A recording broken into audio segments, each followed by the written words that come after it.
What is going on, guys? It's your boy Edward V, and back by popular demand, it's what breaks your fast when intermittent fasting, part 4. So just like my previous videos, I took the top comments that were thumbs up by you guys in the previous video, in the part 3 of what breaks your fast, and I used those questions to create the answers for this video. Apparently, this is a series that you guys want me to continue, so you can go in the comment section below, ask your question on what breaks a fast on any specific thing, and I'll use the top comments in this video for the next video. Now I'm gonna go ahead and break it down in this video. Stay tuned.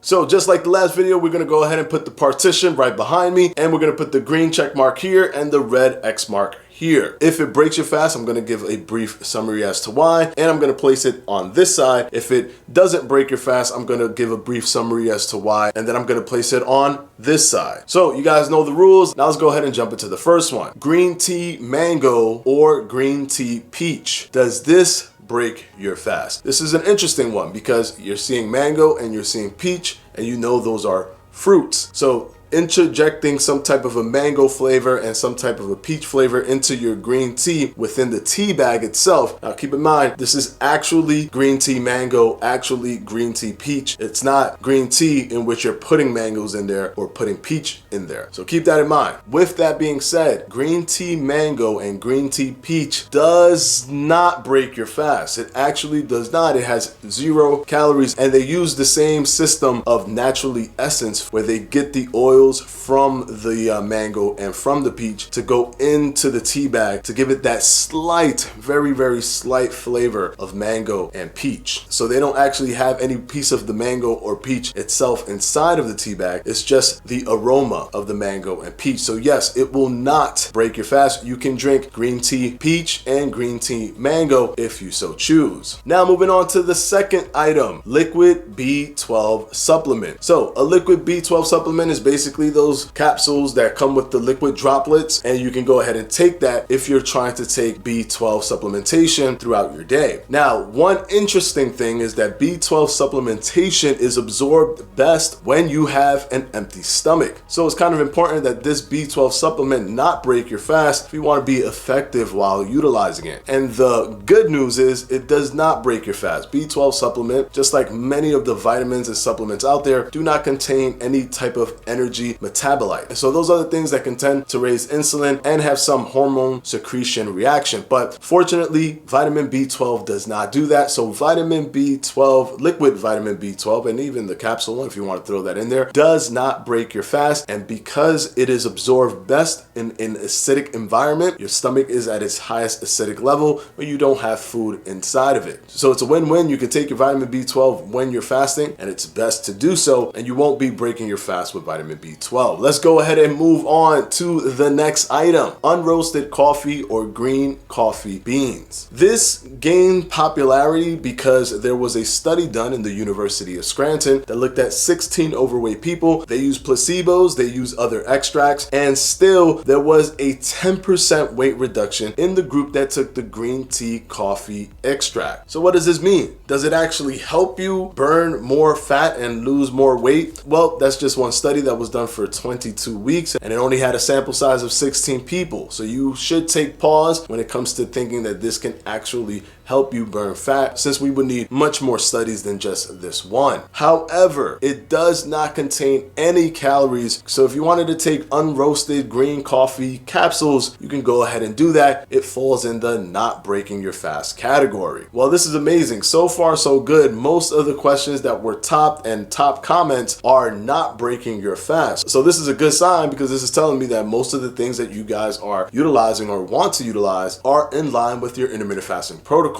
So good job, guys. Now let's go ahead and move on to the next one. Mushroom tea. Now, mushroom tea is actually a psychedelic. This is something that if you want to take it, you better understand that this is some sort of a medicinal psychedelic thing that you're actually taking. So I'm definitely not advocating for anyone to go out and take mushroom tea. But if you wanted to take mushroom tea, would it break your fast? Well, the answer is it will break your fast, because unfortunately, mushroom tea still carries about 5 calories. And remember, every person is different. Although 5 calories may not affect person A as much, 5 calories can affect person B and break your fast or disrupt your fast when you're trying to be consistent during your fasted state. It can raise your insulin to a certain degree, and that can disrupt the rhythm. So yes, unfortunately, mushroom tea falls in the category of it will break your fast. Now let's move on to CBD oil. This is a question that I got a lot. Does CBD oil break your fast? Now you do have to understand that CBD oil is an extraction from multiple other oils. Tends to come from either hemp oil or MCT oil or coconut oil. CBD can be extracted from there, and the calories are usually told to us in milligrams. But if you're taking droplets of CBD oil, how many calories is that? And is that even enough to put you over? Well, the answer is CBD oil actually does break your fast, because even a droplet of CBD oil is 9 calories. And if you're taking 2 droplets, you're already at 18 calories. So unfortunately, if you're using CBD oil, guys, it will break your fast. Remember, you do not want to stimulate anything in your body in terms of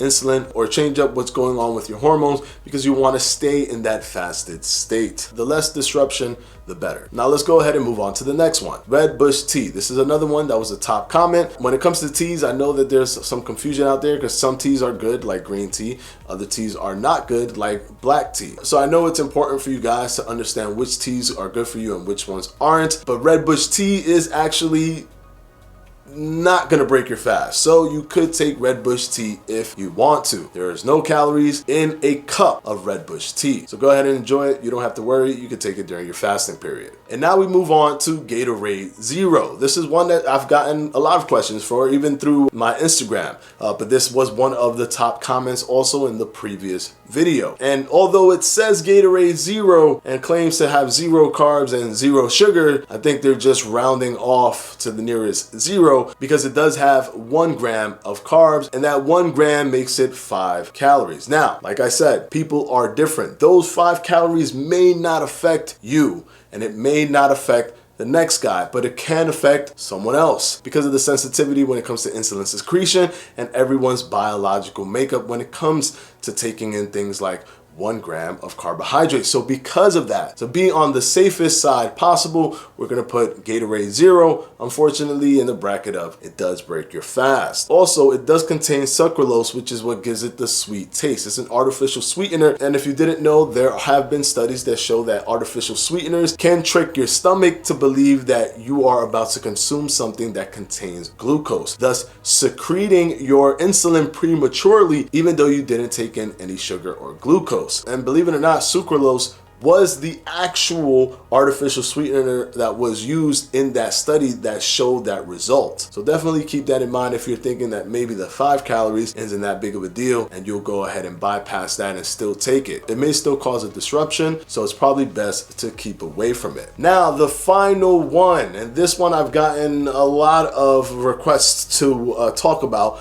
and it's Bang Energy Drink. Does Bang Energy Drink break your fast? Now, how does Bang Energy Drink give you energy and not break your fast? See, the confusion comes with the word energy, because energy technically is something that gets powered, and that derives from calories in your body being burned to provide energy. But energy, the word energy in these kind of energy drinks that have 0 calories is actually being misused. It does give you some sort of a stimulant, and that comes from the high milligrams of caffeine that you can find in something like Bang Energy Drinks. But Bang Energy Drinks has 0 carbs, 0 sugar, and 0 everything. The only problem is it uses artificial sweetener, and guess what's the artificial sweetener that they use? Sucralose. So I'm gonna put this in the gray area. You can choose to use it if you want, but understand that there is that possibility where the receptors in your tongue actually prematurely secrete insulin and may disrupt your fast to a certain degree. If you want to have the best peace of mind, anything that's in the gray area, I would avoid just in case. But there you have it, guys. Remember,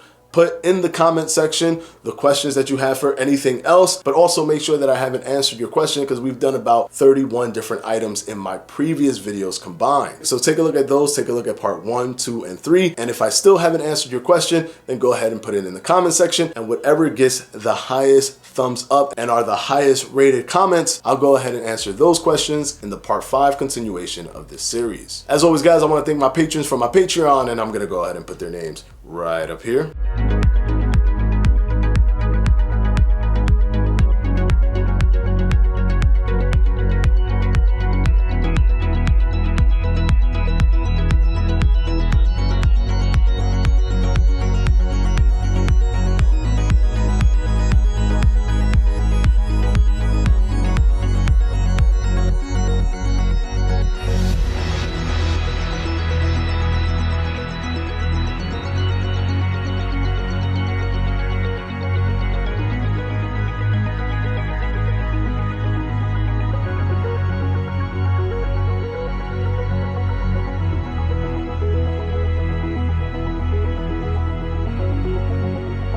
And as always, guys, I'll see you on Wednesday for another FAQ. Peace!